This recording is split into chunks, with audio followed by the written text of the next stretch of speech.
Евелин представя пред колегите си предимствата на апартамента, за да може заедно да планират продажбата му.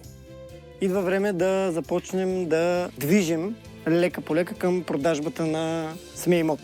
Той искаше да ни запали, да разкаже всичко хубаво за този имот, съответно и ние да запалим нашите клиенти. От другата страна е Борисовата градина. Имаме 4 отделни помещения.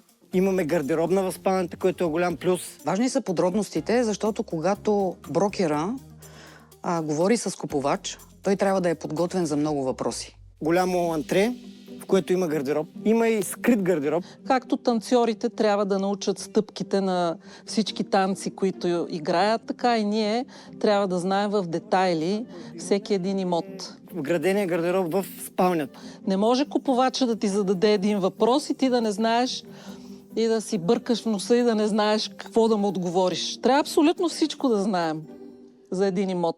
Смятам, че всичките се съгласите, че Стани, така да се каже, първа линия. Тя е изключително компетентна. Затова като помощник той си избра Стани, брокера за района, така да го кажем.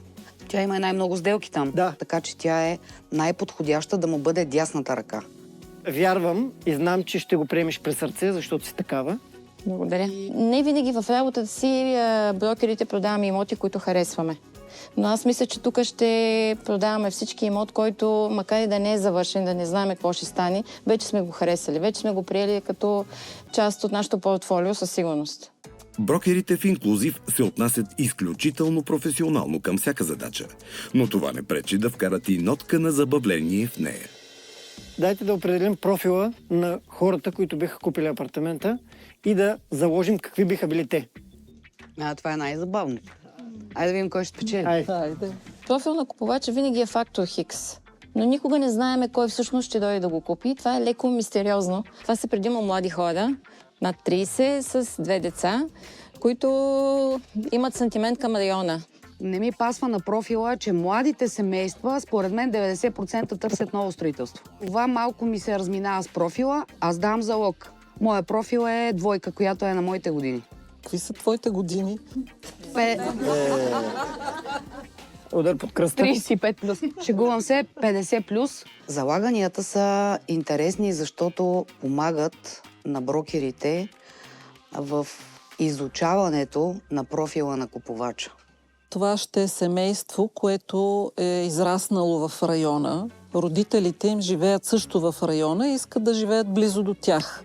Имаш предвид да са до родителите на съпруга, защото другото, нали? Може и на съпругата. Не, той ще иска да е при мама. Тя пък при нейната мама, за да й помага с децата. Състезаваме се, за да видим кои от всички предположения ще излезе вярно.